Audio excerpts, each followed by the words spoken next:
여호와는 나의 반석, 나의 요새, 이 제목으로 하나님 말씀을 우리가 받겠습니다. 사람은 무엇을 속에 담고 있느냐가 그 사람의 진가를 나타냅니다. 대학에 이렇게 가니까 소위 운동권으로 불리는 그러한 선배들이 이제 진을 치고 있어요. 저야 워낙 입학식에서부터 기독교인 것을 확고하게 이렇게 드러내고 갔으니까 터치를 안 하죠. 그런데 같이 갔던 학생들 중에 점점 물드는 거예요. 수업에서는 요만큼 공부한다고 하면 자기들끼리 따로 스터디 그룹을 만들어요. 그래서 나중에 돼서 저도 알았습니다만은 그 친구들이 주로 보는 그런 사상가들이 주로 공산사회혁명을 일으켰던 이런 친구들을 공부를 해요. 밤늦게까지 합니다. 그러니까 이 아이들 속에 점점 뭐가 들어가냐? 이 계급의식. 그러면서 아주 기득권을 향한 반발. 그리고 사회를 진짜 전복해야 된다. 이런 것들. 그 중에는 이제 또 반미, 또 반교회, 반기독교 이런 것이 딱 자리 잡죠. 어느 순간에 보니까 대학 1학년 같이 들어와서 첫 학기 이렇게 지내던 친구들이 2학년 되고 이제 3학년 올라가고 이 무렵 되고 이제 군대 갔다고 이러니까 확 달라져 있는 거예요. 제가 친하게 지내고 그냥 오며 가며 인사했던 이런 친구가요. 몇 해 지나고 나니까 그 제주 해군기지 그거 하지 말라고 가서 앞에서 그거 하고 있어요. 저 뉴스 보고 알았어요. 얘가 왜 여기 가 있지? 그러니까 속에 들어간 게 이제 결과로 나타나는 거죠. 속에 무엇이 들어가느냐, 속에 무엇이 자리 잡느냐, 이게요 인생을 결정지어 버려요. 오늘 저와 여러분들은 하나님의 말씀이 우리 속에 자리 잡아야 되고요. 하나님이 주신 보배가 우리 속에 자리 잡게 되기를 바랍니다. 하나님이 쓰신 그릇으로 이 다윗이 살았는데 세 가지 특징을 갖고 있죠. 첫째, 보배를 담은 그릇이에요. 보배를 담은 그릇. 다윗이 하나님의 신으로 충만해지는, 사무엘을 만난 다음부터 다윗이 하나님의 신으로 충만해지는 그런 보배 그릇이 된 거 있죠.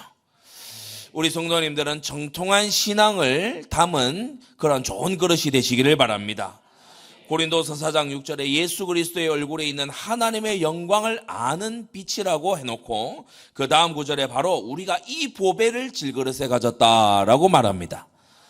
사람이요 예수 그리스도를 이용해서 활용해서 나의 이런저런 문제를 해결해 보려고 하는 그런 기복주의적인 신앙을 가지게 되면 이건 보배가 아니죠. 예수 그리스도를 통해 하나님의 영광을 알아야 됩니다. 하나님의 영광과 크심과 위엄을 아는 그것이 바로 우리가 가져야 될 보배다.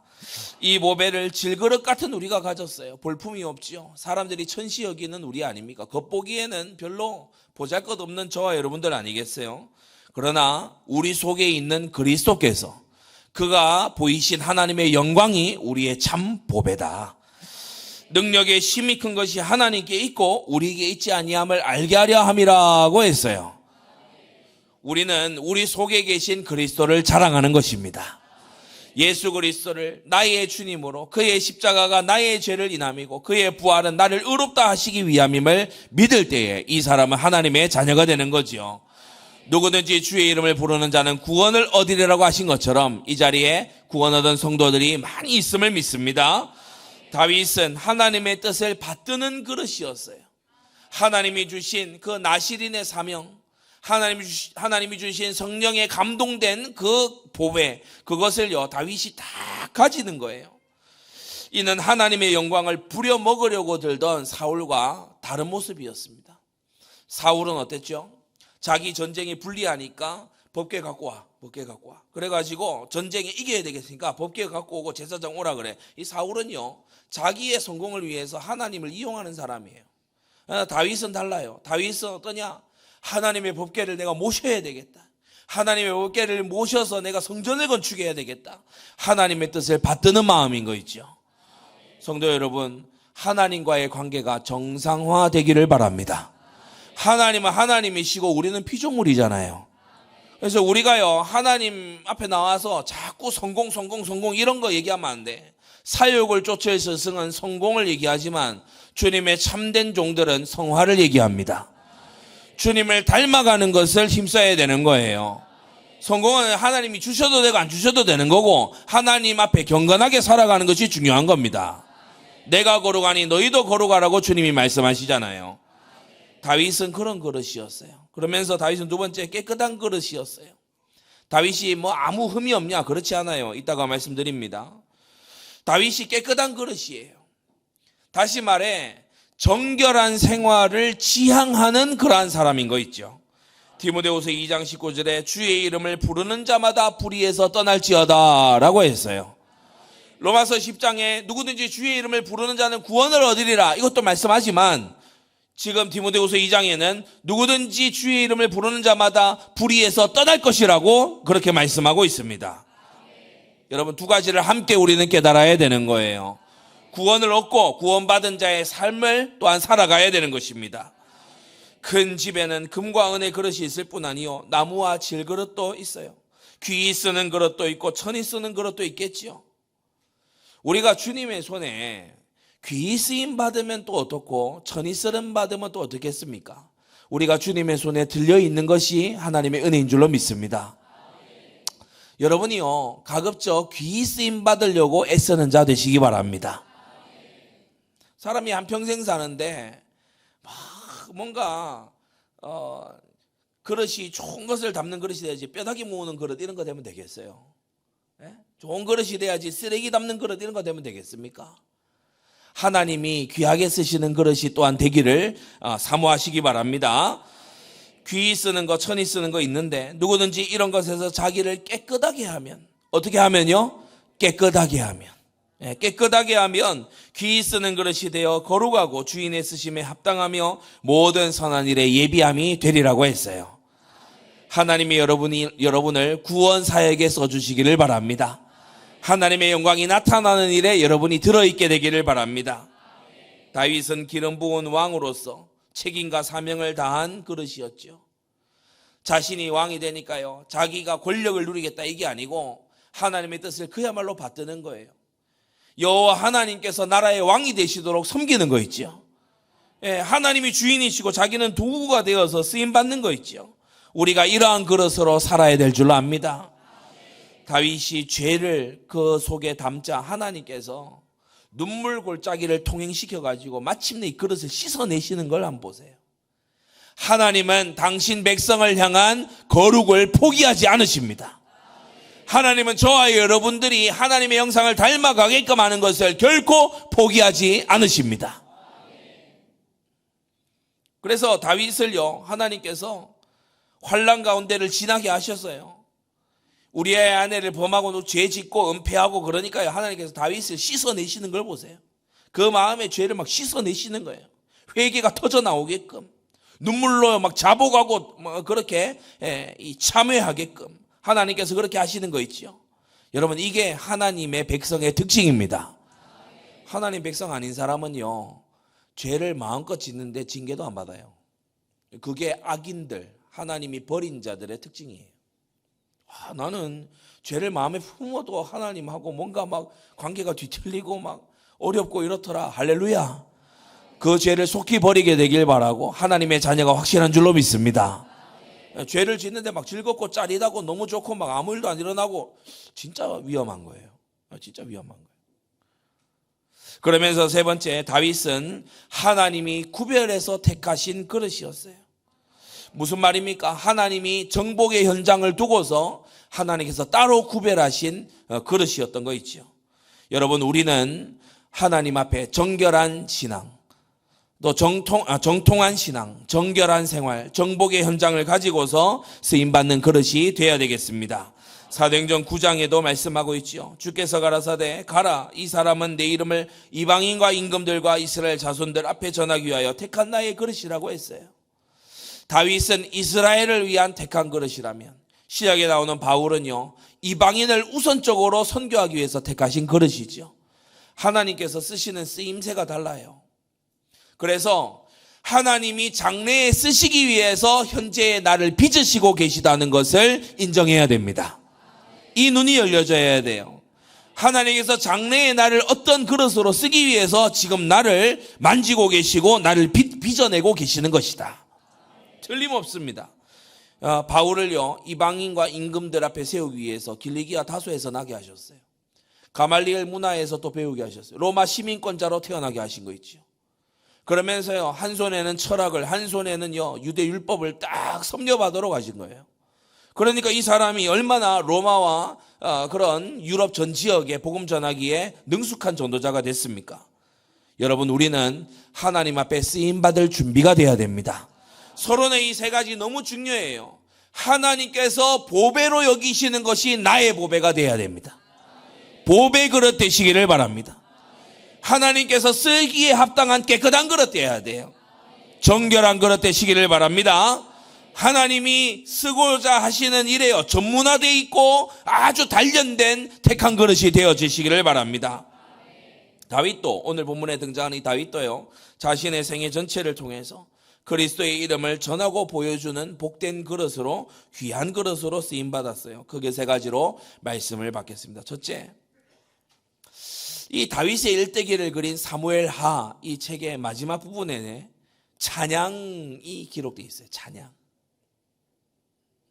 우리가 인생의 후반전에 하나님을 찬송할 수 있게 되기를 바랍니다. 돌아보니 하나님의 은혜였구나. 모든 것이 하나님의 손길이었구나. 그러한 생애가 꼭 되기를 바랍니다. 다윗은요, 모든 대적의 손과 사울의 손에서 구원하신 그날에 찬송했어요. 두 가지인데요. 첫째, 가장 먼저 하나님께 감사했습니다. 우리가 때때로 보면 사람에게 이런 인사 저런 인사, 이런 감사 저런 감사하고요, 근데 하나님께 별 감사 안 해. 이런 경우가 있거든요. 그 사람은 사람이 내게 이런 도움 저런 도움을 줘서 내가 됐구나, 그 생각에 머물러 있는 거예요. 그 사람을 움직이시고 보내주시고 만나게 하신 분이 하나님이십니다. 다윗은 이 노래의 말씀으로 여호와께 아뢰어 가로되 하면서 하나님을 찬양하고 있지요. 다윗이 죽음의 위기를 함께 넘어온 전우들에게 먼저 감사를 표할 수도 있었지 않겠습니까? 자기를 자주 구해주었던, 바로 앞에 우리가 21장 마지막에서 봤던 거인의 손에서 자기를 구원해준 아비새라든지, 또 자신의 대신해서 나가서 막 승리를 거둔 그런 용사들이라든지, 그런 사람들에게 감사를 표하고 공을 치하하고 그럴 수 있잖아요. 근데 가장 먼저 하나님께 감사했어요.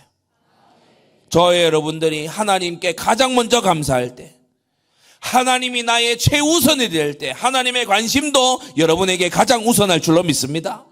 우리 하나님 인격적인 하나님이거든요. 하나님을 2순위, 3순위로 돌린다. 그러면요, 하나님에게 여러분이 1순위가 돼야 될 이유가 뭡니까? 저는 때때로 서울의 크리스찬들에게 묻고 싶어요. 하나님이 주신 말씀을 순종 안 하면서 하나님이 왜 여러분의 기도를 들어줘야 됩니까? 우리 하나님 인격적인 하나님이시거든요. 하나님의 말씀의 지도는 무시하고 내 멋대로 하면서 내가 답답할 때 기도하는 건 하나님이 왜 응답해 줘야 되는데요? 하나님께 그럴 의무라도 있습니까? 우리가 하나님과의 관계를 올바르게 가져야 됩니다. 다윗이 가장 먼저 하나님께 감사하는 거예요. 다윗의 최우선 감사는 여호와 하나님께 하는 감사였어요. 우리가 이 감사가 가장 먼저 회복이 돼야 됩니다.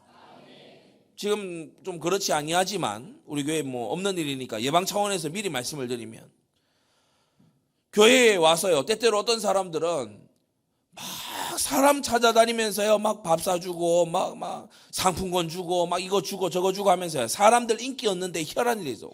뭘 안 하냐? 하나님 앞에 헌금은 안 해. 하나님 앞에 헌신은 안 해. 근데 사람들 찾아다니면서 로비한다고 정신이 없어요. 교회가 그런 분위기가 되면 안 됩니다. 우리 모두 다가 하나님께 가장 감사를 해야 돼요. 사람 사이에 친하지 마라, 그 말이 아니죠. 친교할 거 하고 교제할 거 하십시오. 또 감사를 표현할 거 하십시오. 하지만 가장 큰 것은 하나님께 하는 것이 돼야 돼요. 은혜를 안다는 것은 감사를 표한다는 것입니다. 은혜를 안다는 것은 감사가 있다는 거예요. 그런 불만 불평으로 가득하다는 것은 은혜를 모른다는 증거입니다. 여러분, 하나님은 우리의 아버지가 되셔서 우리에게 늘 좋은 것 주시는 하나님이고요, 우리가 당연히 받아야 될 것보다 항상 더 좋은 것 주시는 하나님입니다. 여러분, 이 사실을 믿어 의심치 마시기를 바랍니다. 로마서 1장에 거듭나지 못한 사람들은 어떤 특징을 갖고 있냐? 하나님을 알되 하나님으로 영화롭게 아니하고 감사치 아니하고 오히려 그 생각이 허망하여진다. 이거 에베소 4장에서 말하는 옛사람이거든요. 여러분, 바로 이러한 삶이요, 옛사람의 삶입니다. 이러한 옛사람의 삶을 벗어버려야 돼요. 하나님이 역사하신 줄 알아. 근데 하나님께 감사하네. 불신자가 하나님 아예 모르냐? 로마서 1장에는요 안다고 얘기합니다. 하나님을 알만한 것이 저희 속에 보임이라. 그의 만드신 만물에 분명히 보여 알게 되나니 저희가 핑계치 못할지니라 그랬죠. 불신자도요, 이 하나님을 확실히는 아니지만 어렴풋하게 알아요. 그 리처드 도킨스라는 사람이 만들어진 신이라는 그 책을 써가지고 막 한때 선풍적인 인기를 끌었지 않습니까? 근데 어떤 한 분이 나와서 그 기독교 변증하는 분들이 나와가지고 그 얘기하더라고요. 도킨스는 스스로 없다고 생각하는 신에게 왜 이렇게 관심이 많은가? 그러니까 이 사람이 사실은 제일 관심이 많아. 책을 쓸 정도로. 이 자리에 있는 분들은 하나님에 대해서 거의 책 쓴 사람 없잖아요. 근데 도킨스는 책까지 썼다니까. 그러니까 이 속으로 아는 거예요. 속으로 알아. 근데 막 애써서 부정하는 거예요. 애써서 그걸 억제하는 거야. 우리가 거듭난 이후에 옛 사람으로 살게 되면 어떻습니까? 하나님이 하신 거 알아. 하나님의 역사인 거 알아. 근데 감사를 안 해. 이러한 옛 사람의 체질을 벗어야 돼요. 하나님께 감사하시기를 바랍니다. 여호와께 감사하라. 그는 선하시며 그 인자심이 영원하미로다. 신자와 불신자의 차이는요, 하나님을 아냐 모르냐의 차이가 아니에요. 하나님께 감사하냐 안 하냐의 차이예요. 하나님을 경배하냐 안 하냐의 차이예요. 두 번째, 다윗은 이 1절에 보면요, 그날에 감사했다고 했어요. 그날에 감사를 미루지 않았던 것입니다. 무엇이든 때에 맞는 것이 중요하지요. 우리가 예배도 그렇지 않습니까? 예배, 공예배의 시간에 늦거나 빠지면은 그 예배는 다시 돌아오지 않아요. 그렇죠. 모든 건 때와 기한이 있는 겁니다.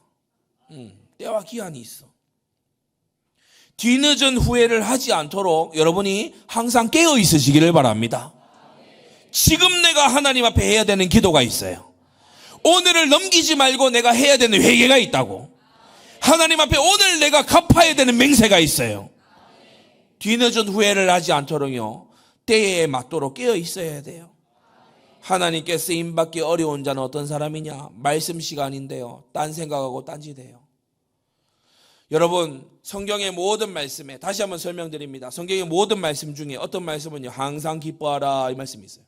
어떤 말씀에 가면 너희 기쁨을 변하여 눈물이 되게 해라 이 말씀이 있어요. 뭐 어떡하라는 얘기입니까? 울다가 웃고 이러란 말입니까? 그 말이 아니고, 성경 모든 말씀이 진리인데 이번 주간에 나를 인도하는 말씀은 내가 지체된 교회의 강단 말씀이다. 나의 오늘의 말씀을 붙잡고 가야 돼요. 그 강단 말씀이 주어지는 바로 이 시간이 한 주의 첫 시작 시간 아닙니까? 여러분, 한 주간의 시작은 월요일이 아닙니다. 주일입니다. 여러분이 헷갈리면 달려가서 다시 한번 보세요. 주일, 월, 화, 수, 목, 금, 토 이렇게 돼 있어요. 한 주의 시작이거든, 오늘이. 여러분, 이 시작을 하나님의 말씀 잡고 시작해야 될 거 아니에요. 주님께서 명하시고 이루시겠다는 하시는 말씀 붙잡고 가야 될 거 아닙니까? 그런데 이때요, 딴 생각하고 딴짓하고 그래 있으면요, 하나님께서 임받기 어렵지요. 기도하는 시간에 막 졸리고. 왜 그러냐? 응답 안 올 거라서 그래요. 기도가 왜 안 되겠어요? 응답이 예비 안 돼 있으니까 기도가 안 돼. 여러분, 헌신하는 시간에 요리조리 빠지고 봉사하고 섬기고 이런 건요, 요리조리 빠지면 하나님이 쓰고 싶어도 못 쓰는 상태가 되는 거죠. 그러니까 하나님이 안 쓰신다는 증거로 교회에서도요, 서로 이제 다 알게 되는 거예요. 그래서 더 이상 하나님이 안 쓰셔. 그리고 감사해야 되는 시간 있잖아요. 오늘 이 본문처럼.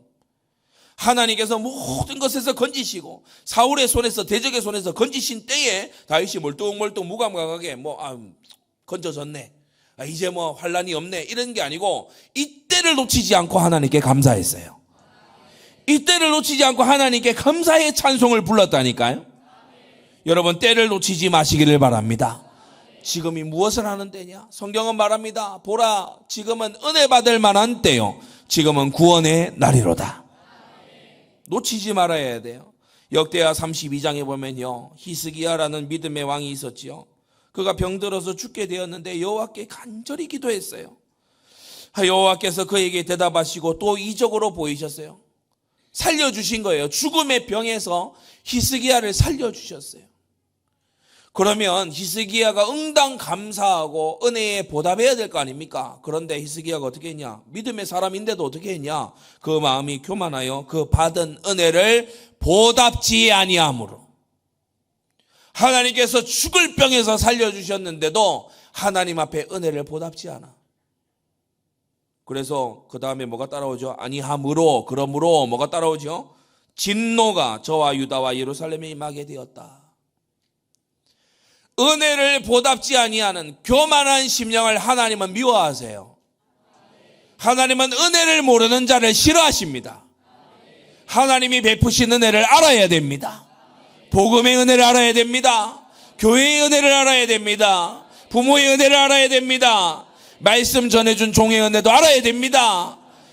동역자의 은혜도 알아야 됩니다. 가장 크게는 하나님의 은혜를 알아야 됩니다. 히스기야가요, 은혜 보답지 않아요. 은혜 보답 안 하더니 그냥 지나갔더라. 성경이 그렇게 말씀하지 않거든요. 진노가 임했다. 안 되는 거예요. 뭐가 안 돼. 이때는 이미 사내립의 군대를 물리친 다음 아닙니까? 근데 뭐가 안 돼요.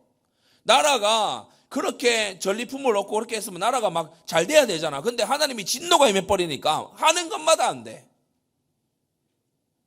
성도는 이 땅 살아가는 모든 인생은 하나님께 복을 받아야 살 수 있습니다.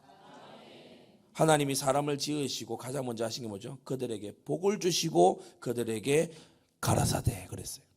생육번성 땅에, 그 생육번성 땅에 충만하고, 그 말씀 앞에 뭐가 있냐? 그들에게 복을 주시고. 이때 이 복도 시편 1편에 말씀한 복 있는 사람 똑같은 단어인데 에시에르라는 단어예요. 복이 뭐냐? 히브리어로 에시에르. 이 뜻이 뭐냐? 하나님과의 올바른 관계. 복이 뭐냐? 뭐가 복이냐? 하나님과 바른 관계 속에 있는 것이 복이다. 히스기야가 하나님께 받기는 받았어요. 근데 하나님 앞에 보답하는 건 없어요. 이런 경우가 있을 수 있습니까? 그러니까 하나님께서요, 나는 은혜 베푸는 하나님이니까 이러고 넘어가신 게 아니고 하나님이 진노하신다니까. 히스기야가 뒤늦게 마음의 교만함을 뉘우치고 하나님 앞에 돌이키고 이렇게 하는데, 그 사이에 이스라엘의 진노가 서려져 있는 거예요. 히브리서 12장에는요 더 이런 부분을 강조하고 있죠. 때를 놓치지 말아야 돼요. 제때에 감사해야 돼요. 히브리서 12장에는요 때를 놓친 한 사람이 또 나옵니다. 한 그릇 식물을 위하여. 동생 야곱에게 장자의 명분을 팥죽 한 그릇에 팔았지요. 장자의 명분을 판 에서. 그 뒤에 말씀이 뭐라고 합니까? 저가 그 후에 축복을 기업으로 받으려고 눈물을 흘리며 구하되 버림바가 되어 회개할 기회를 얻지 못하였다고 했어요. 회개에도 때가 있습니다. 에서가 때를 놓치니까 회개가 안 돼. 왜 회개가 안 될까요? 하나님이 회개할 마음을 안 주시니까. 하나님께서 회개할 마음을, 자기에게 덕지덕지 붙어있는 죄를 보는 눈, 듣는 귀, 깨닫는 마음 안 주시면 회개 못해요. 하나님이 은혜 주신 사람만 회개할 수 있는 거야. 그런데 이 에서는요 회개할 기회를 놓쳐버렸어요. 그 후에, 저가 그 후에라고 하잖아요. 놓쳐버렸어요. 우리 성도님들, 하나님 앞에 은혜를 보답할 때를 놓치지 말고 회개하라는 외침과 회개하려는 그 성령의 찔림이 있을 때 그 때를 무시하고 넘겨버리지 말고 제때에 보답하고 제때에 회개하는 성도들 꼭 되기를 바랍니다. 다윗은 오늘 구원하신 그날에 하나님께 감사의 노래를 불렀어요. 그 두 번째, 무엇하고 감사했냐? 여호와는 나의 반석, 나의 요새, 이렇게 시작되는데 10가지입니다. 첫째, 여호와는 나의 반석이다. 이것은 이제 셀라라는 단어를 쓰는데 가파르고 커다란 바위를 뜻해요. 그래서 나의 반석이다 이러면 막 거대한 바위. 그러니까 그 바위 위에 이 다윗을 세워 놓으니까 추격자들이 범접하지 못하죠. 다윗을 쫓고 이런 사람들이 저 아래에 있는 거예요. 그러니까 얼마나 참 안정이 되고 평안한 상태가 된다는 겁니까? 두 번째, 나의 요새에 그랬어요. 높이 솟은 견고한 산성을 의미합니다. 대적이 감히 넘보지 못할 하나님의 절대적인 보호를 말씀하는 거죠. 세 번째, 나를 건지시는 자시다라고 했어요. 절체절명의 위기에서 하나님께서는요, 그때마다 다윗을 건져 주시는 것입니다. 시편 28편에 그 기름 부음 받은 자의 구원의 산성이시다라고 했지요. 우리는 이 말씀을 다윗에게 산성이셨구나 이것만 생각하는데 다윗이 일부러 그 기름 부음 받은 자라고 써요. 다윗 말고도 기름 부음 받았던 자가 한 명 더 있었죠. 사울. 다윗이 위기에서 건짐받고 어려운 상황에서 생명이 건져지고 그것도 하나님의 보호하심이지만 다윗이 하마터면 큰 죄를 저지를 뻔했잖아요. 아두람 굴에 있을 때 칼을 빼들고요. 거의 이제 가는 거예요. 이 다윗이 가면서 칼을 빼들었다니까. 하나님께서 큰 범죄에서 다윗을 건져주신 거예요. 성도 여러분, 우리가 위기에서 건져지는 것보다 더 가치 있는 구원이 어디 있냐? 죄에서 우리를 건져주시는 것인 줄 믿습니다. 이 서울 수도권 악하고 음란한 이 도성에 살면서 성도의 구별된 삶이란 뭐겠습니까? 죄의 유혹 앞에서 말씀이 여러분을 멈춰 세우기를 바랍니다. 불의의 이익을 여러분 앞에 유혹으로 꺼내놓는, 불의한 이득을 여러분 앞에 꺼내놓는 사람들 앞에서 하나님의 말씀이 여러분을 제어하기 바랍니다. 그게 돼야 돼요. 다윗이 사울 앞에 칼 들고 갔다니까. 근데 하나님은 기름 부은 다윗의 산성이기도 하시지만 사울을 귀 쓰지는 않아. 이상한 일에 하나님이 쓰시긴 쓰셔. 하지만 그 기름 부음 받은 자를 다윗이 해치지 못하도록 막으시는 거예요. 다윗이 또 고백합니다. 그는 나의 하나님이시다. 네 번째, 나의 체험된 살아 역사하시는 하나님이시다. 성도 여러분, 여호와의 선하심을 맛보아 하시기를 바랍니다. 참 체험하는 실전 신앙을 경험하면요, 너무 하나님 앞에 감사한 일이 많아요. 실감이 나거든. 기도하고 하나님 앞에 인도받고 이러면은 너무 감사한 일이, 이 감사함이 샘솟게 되는 거예요. 꼭 그렇게 되기를 바랍니다. 그러면서 다섯 번째, 나의 피할 바위라고 했어요. 이때 바위는 1절에서 나오는 단어와 다른 단어인데 쭈르라는 단어입니다. 변함없는 바위를 말해요. 땅에 꽉 박혀서 절대 움직이지 않는, 항상 거기 있는 그 바위를 말해요.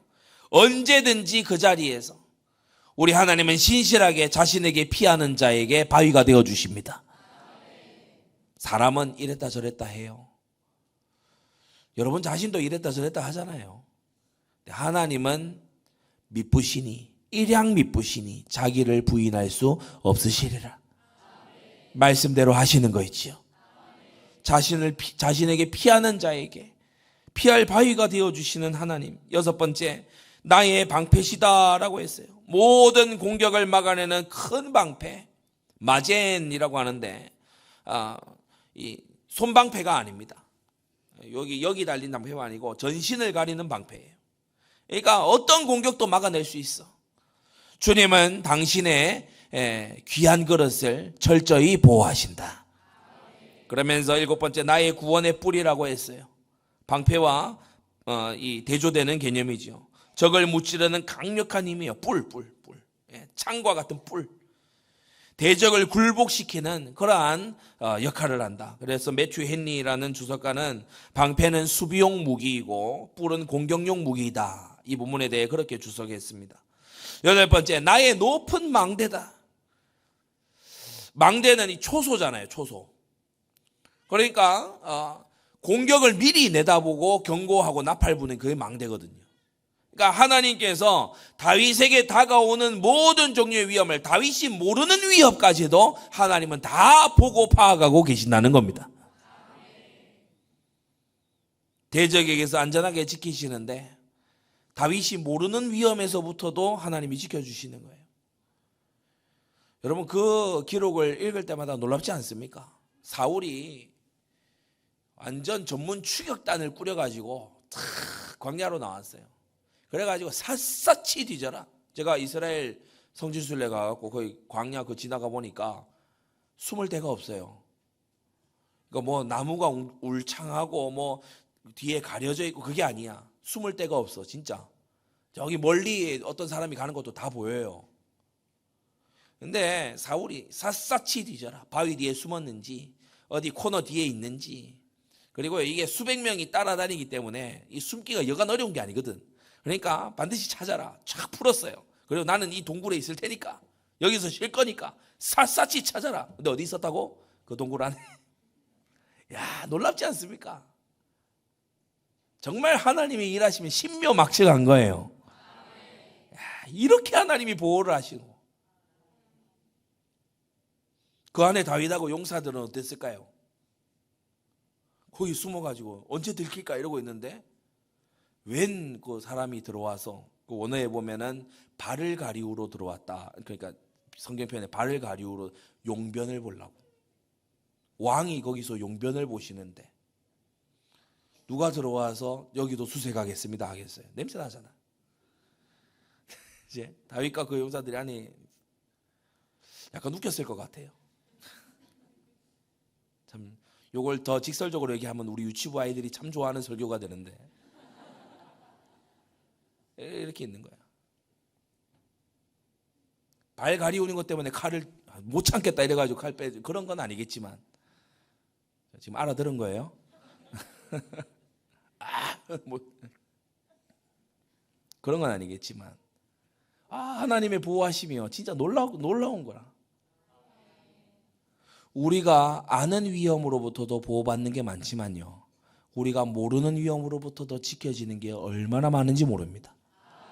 주님이 우리의 높은 망대 초소가 되셔서 우리는 뭣도 모르고 살아가는데 큰 위험이 오는데요, 주님께서 나팔을 불어 주의 정군으로요 쓸어버리시고 보호하고 생명싸개 안에 들어있는 것처럼 주님께서 당신의 백성을 지켜주신다는 겁니다. 이 은혜의 하나님을 우리가 찬송해야 되잖아요. 나중에 지나고 나서 또 알게 될 거 아니에요. 알게 됐을 때 찬송하시기를 바랍니다. 저는요 미시시피에서 리폼드 그 유학을 할 때에 제가 거의 방학 때마다 들어온 걸 아실 겁니다. 수련회 인도도 들어와서 하고 이렇게 했잖아요. 근데 어느 방학 때 하필 그 안 들어오게 됐어요. 근데 제가 늘 가던 그 예비군 훈련장 거기서 제가 안 들어온 그 방학 때 총기 사고가 터졌어요. 2명이 죽었거든요.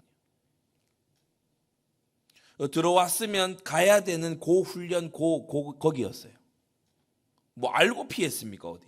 오늘 몰랐거든요. 뭐 총기 사고가 날 것 같으니까 하나님 나를 지켜주십시오. 그런 기도 안 했어요. 그런 기도 어떻게 합니까? 못하지. 하나님이 모르는 위험으로부터 지켜주시는 거예요.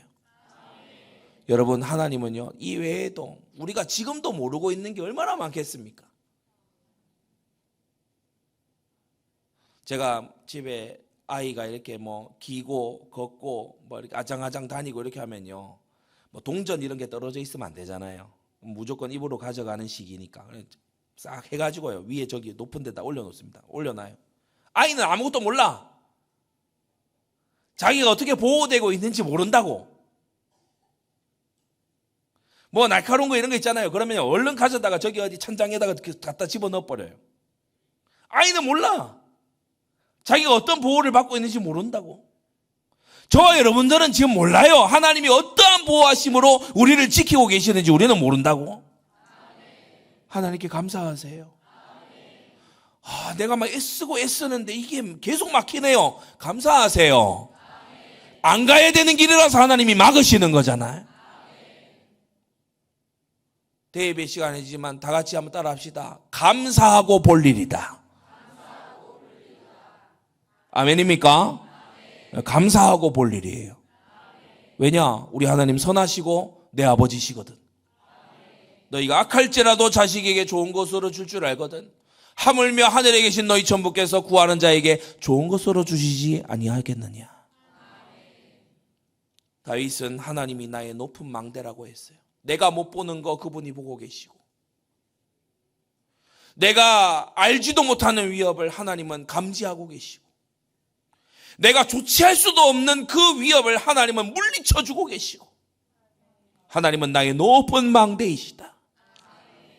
그러면서요, 9번째, 나의 피난처시다. 사막 광야에는 갑자기 모래바람이 불 때가 있어요. 폭풍우가 몰아칠 때가 있죠. 이때 동굴로 피해야 돼요. 하나님은 이렇게 피할 곳이 되어주신다는 겁니다. 10번째, 나의 구원자시다 라고 했어요. 멸망에서, 처절한 패배에서 하나님이 건져주시는 분이시죠. 마지막 3번째로, 우리 성도님들 하나님의 구원을, 신실하신 그 구원의 역사를 지속 체험하는 삶이 있게 되기를 바랍니다. 오늘 22장 4절의 말씀을 4가지로 조목조목 우리가 살펴보겠습니다. 4절에 뭐라고 했죠? 내가 찬송받으실 여호와께라고 했어요. 참, 이 하나님 말씀이 구절구절이요, 정말 이 진리를 가지고 있는 그런 말씀입니다. 묵상할수록 아주 진액이 나오는 그러한 말씀이에요. 내가 찬송받으실 여호와께. 다윗은 하나님이 어떤 분이신가를 정확히 알고 있었습니다. 하나님은 결국 모든 의를 이루시고 당신의 찬송을 받으실 것이다. 결국 하나님이 이깁니다. 하나님의 편에 선 자가 이깁니다. 하나님은 찬송 받으실 겁니다.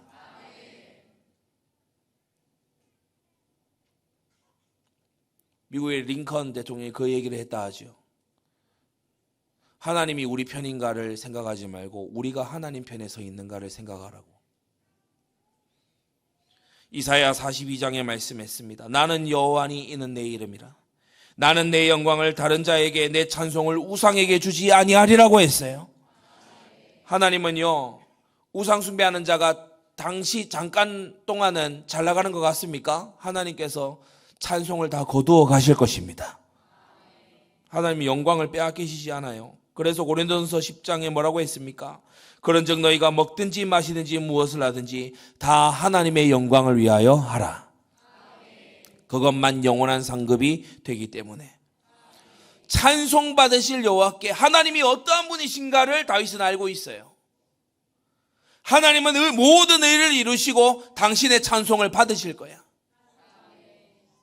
하나님은 당신의 이름에 영광이 걸린 일을 결코 포기하지 않으실 것이다.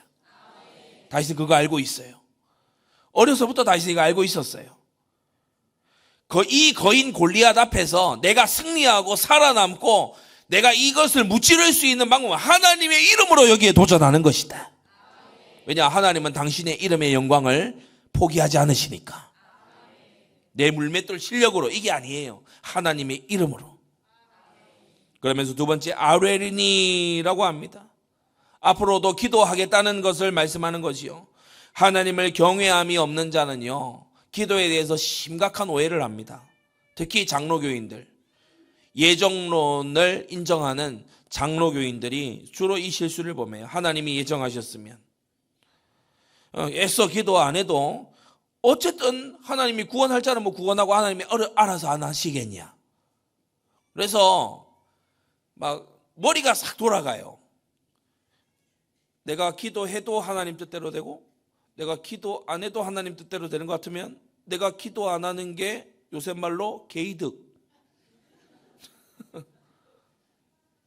기도를 안 해야 돼. 기도하고 생고생하고 하나님 뜻 이루어지고, 기도 안 해도 하나님 뜻 이루어지는 것 같으면은 애써서 막 목 쉬어가면서 기도하고 그럴 필요 있냐고. If God already knows, why pray? 하나님이 이미 알고 계시다면 왜 기도하냐? 똑같은 제목이 책 2권이 있어요. 제목이 똑같아요. If God already knows, why pray? 근데 한 책은요, 기도할 필요 없다는 책이에요. 한 책은요, 기도 꼭 해야 된다는 책이야. 우리는 어떠한 마음을 가져야 되죠? 구원하실 분이 하나님이기 때문에, 사람이 아니라, 내가 아니라 구원하실 분은 오직 하나님이기 때문에 하나님께 기도해야 돼요. 하나님이 모두 다 아시니까, 모두 다 정해놓으셨으니까 내가 기도 안 해도 되지 않냐, 이렇게 불신앙 생각으로 나아가는 사람이 있고, 하나님이 다 정해두셨지 나는 모르니까, 하나님이 모두 다 아시지 나는 무지하니까 하나님께 기도하고 하나님께 지혜 얻고 하나님께 응답을 얻어야 되겠구나, 이렇게 정직하게 나아가는 사람이 있어요. 여러분은 정직한 심령들이 되시기를 바랍니다. 에스겔 36장에, 우리가 에스겔서 36장 하면은 요새 자주 받았던 말씀 있죠. 새 영을 너에게 주고 새 마음을 너에게 주고 굳은 마음 제하고 부드러운 마음 주겠다. 그게 26절이거든요. 그런데 그 뒤에 마지막 부분에 가서 보면 하나님이 이렇게 말씀하십니다. 무너진 것을 건축하며 황무한 곳에 심은 줄을 알게 될 것이다. 너희를 회복한 줄을 알게 될 것이다 라고 하시면서 그 다음에 마지막에 뭘 하나 딱 다시냐, 나 주 여호와가 말하노라. 그래도 이스라엘 족속이 이와 같이 자기들에게 이루어 주기를 내게 구하여야 할지라. 하나님의 계획은 서 있고 하나님이 일하실 것인데 하나님은 기도를 통해서 하고자 하십니다. 저와 여러분들의 기도를 통해서 하나님의 선하신 뜻을 이루어가고자 하시는 거예요.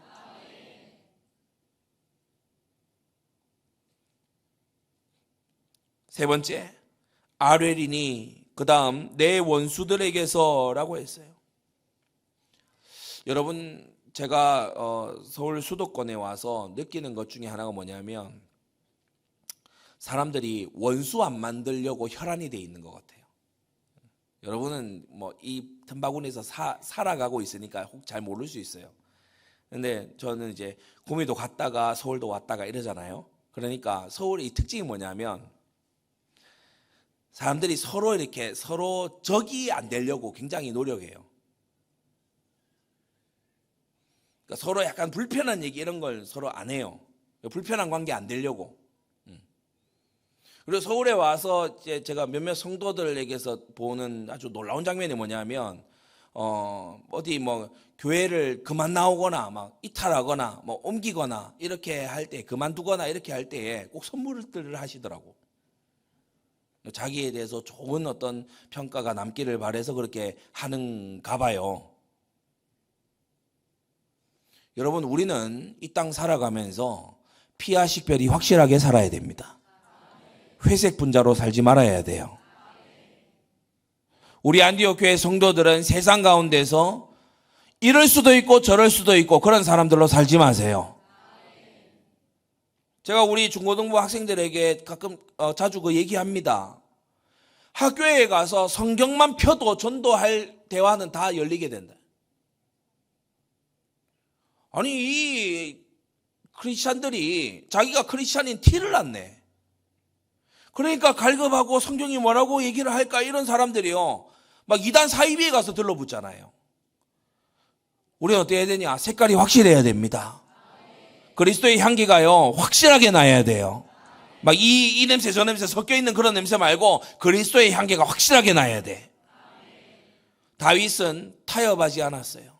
믿음의 선진들, 우상도 괜찮고 여호와도 괜찮고 타협하지 않았습니다. 불신앙, 죄악과 비진리와 타협하지 않았어요. 믿음의 선진들은 하나님의 훈련을 피하지 않았습니다. 타협했다면 원수 생길 일이 없겠죠. 타협했다면 말이에요. 모압 미스베에 다윗이 도망을 쳤더랬어요. 자기의 외증조모의 고향 아닙니까?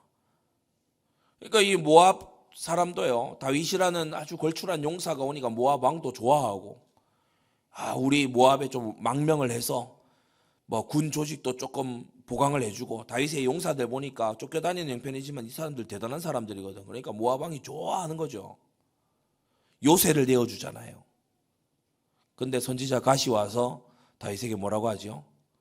너 하나님 백성이면서 모압에 여기 걸쳐 있고 양다리 걸치고 이렇게 있지 말고 유대 광야로 들어가라. 사무엘상 22장. 오늘 우리가 사무엘하 22장을 보고 있는데 사무엘상 22장에는 선지자 갓이 다윗에게 이르되 이 요새에 있지 말고 떠나 유다 땅으로 들어가라고 말해요. 저는 이 본문을 떠올릴 때마다 오늘날의 목회를 생각해 봅니다. 성도들 중에 너무 쫓기고 괴롭고 막 밤낮으로 자지 못하는 그런 시달리는 삶을 살다가 이제 좀 살만해. 이제 좀 뭔가 막 좀 숨통이 트여. 이제 좀 약간 좀 두 다리 벗고 잘 수 있겠어. 이런 사람에게 가서 만약에 목사님이 가서 다시 그 생활 하세요. 편안하게 있지 말고 다시 들어가세요 하면 과연 몇 명이나 예 할까? 아마 많은 사람들이 목사님이 나의 실정을 모르고 말이지. 목사님이 뭐 나처럼 이런 경우를 당해봤냐 말이지. 갓 자신이 쫓겨봐야 그런 소리를 안 하지 하면서. 분명히 그럴 거예요. 분명히 그럴 거야. 다윗도 그렇게 말할 핑계거리가 차고 넘쳐요. 지금 갓이 쫓기는 게 아니잖아. 다윗과 그와 함께한 사람들이 쫓겨 다니는 거라고. 야, 이게 하나님의 인도가 아닐까요? 저기 막 이게 하나님의 응답이 아닐까요? 여러 말 할 수 있겠죠. 그러나 다윗이 아무 토도 달지 않고 유다 땅으로 다시 들어가서 사울에게 다시 쫓기기 시작합니다. 성도 여러분, 타협하면서 살지 마세요.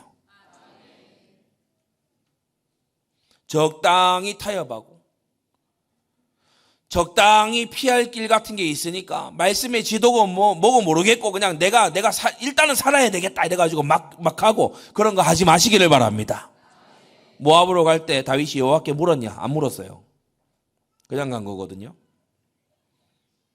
신약의 바울도 만약에 유대주의자들과 타협했다면 핍박받지 않았을 겁니다. 나도 유대인 출신 아니냐? 바리새파 출신 아니냐?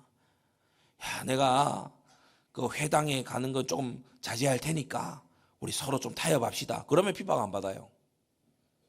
바울이 만약에 로마 황제 숭배하는 사람들 앞에 가서 나도 사실 로마 시민권자다. 뭐 다 이렇게 알고 그렇게 하는데 그 사회에서 그런 거를 하면은 이렇게 뭐 교회 안에서는 그거 하지 말고 가서는 또 거기 또 뭐 화평케 하라 안 했냐? 그러니까 가서 화평하게 좀 하고 황제 숭배하면 옆에 가서 좀 거들어 주기도 하고 봉사도 하고 말이지. 그렇게 좀 맞춰서 그렇게 유두리 있게 살아라. 이런 식으로 교훈을 했다면 바울과 초대교회는 로마로부터 핍박받을 일 없습니다.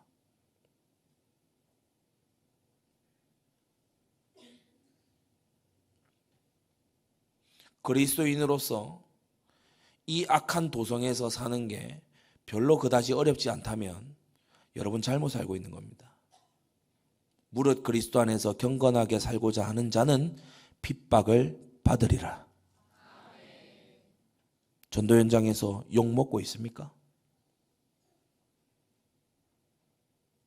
경론을 벌여본 적이 언제입니까?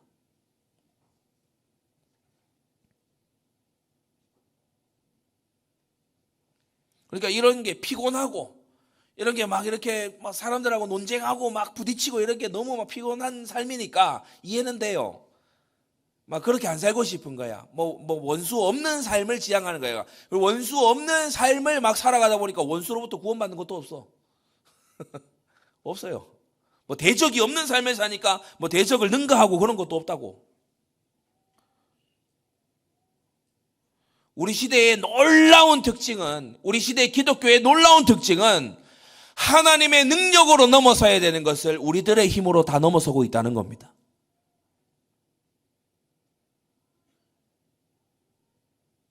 우리 학생들 학교 가서 복음 때문에 곤란한 처지에 들어가는 은혜가 있게 되기를 바랍니다.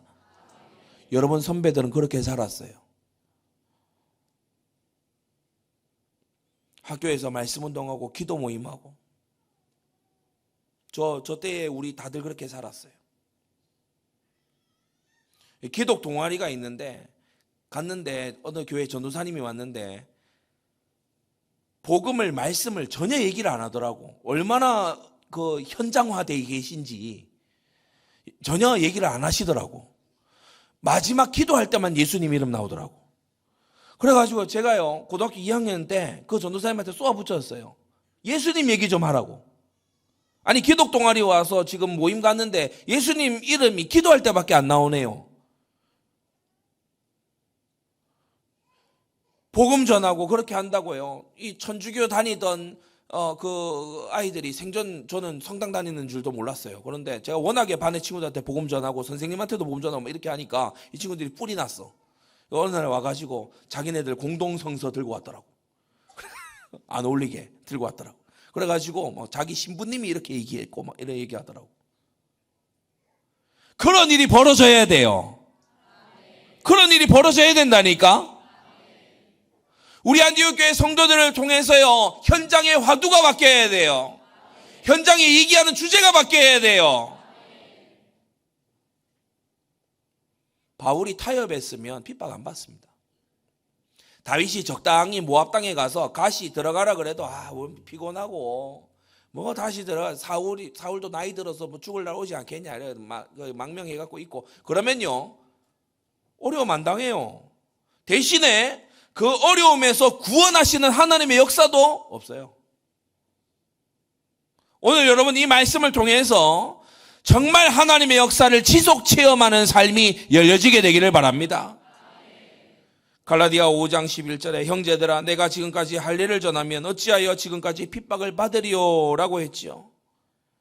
우리의 문제는 하나님의 능력을 체험할 것에 도전하지 않는 데 있습니다.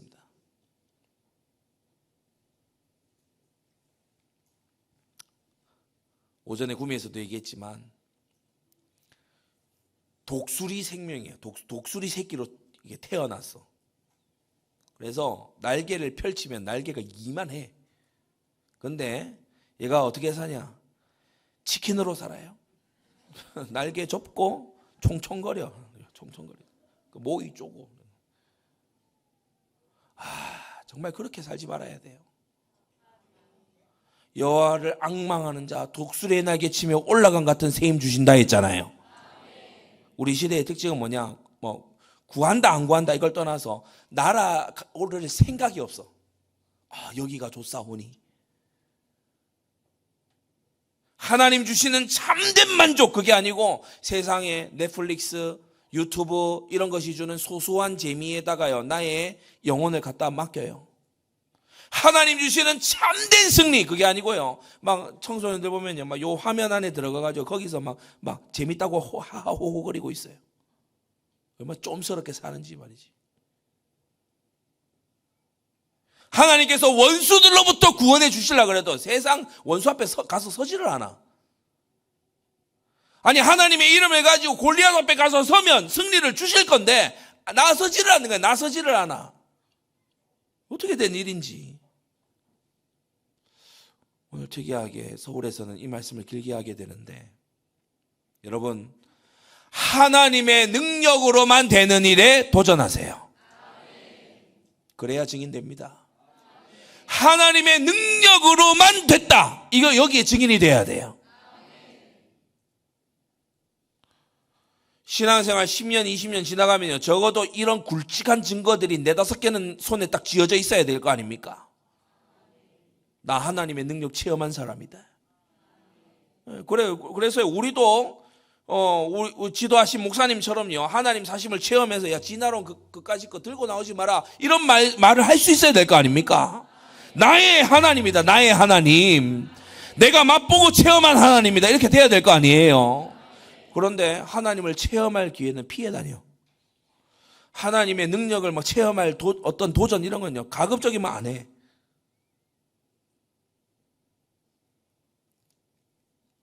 우리의 문제가 거기 있습니다.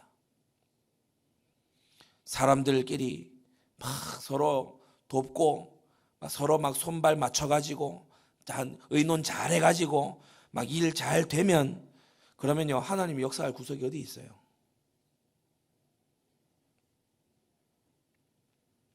똑똑하신 여러분, 많이 배운 여러분, 세상 교육에 절여져 있는 여러분, 하나님의 역사하심이 어디 있습니까? 우리 하나님의 역사하심을 체험하도록 사십시다. 네 번째, 구원을 얻으리로다라고 했어요. 미래를 두고 하는 말이죠. 미완료 시제입니다. 계속되는 구원의 체험이 지금부터 앞으로도 일어나게 될 것이다.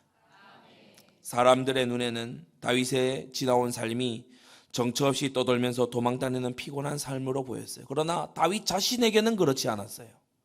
다윗 자신에게는요 10가지의 표현으로 하나님께 찬양할 만큼 순간순간 성령의 감동으로 하나님의 기적을 일상으로 체험하면서 감사와 찬양이 넘치는 삶을 지나온 것입니다.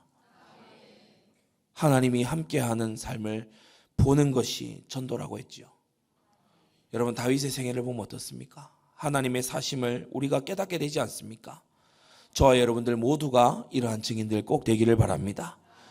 기도하겠습니다. 거룩하신 아버지 하나님, 여호와는 나의 반석이시요 나의 요새라는 이 귀중한 고백이 우리 모두의 고백이 되도록 역사하여 주시옵소서. 우리가 보배를 담은 그릇으로 정통한 신앙을 가지게 하여 주시옵시고 깨끗한 그릇이 되어 정결한 생활하게 하여 주시옵시고 하나님께서 택하신 구별된 그릇으로 정복의 현장을 장악하는 우리가 될 수 있도록 역사하여 주시옵소서. 우리 사랑하는 성도들, 찬송받으실 여호와께 아뢰어서 원수들에게서 구원함을 얻는 날마다의 삶이 지속될 수 있도록 은혜 베풀어 주시옵소서. 예수 그리스도의 이름으로 기도드리옵나이다. 아멘.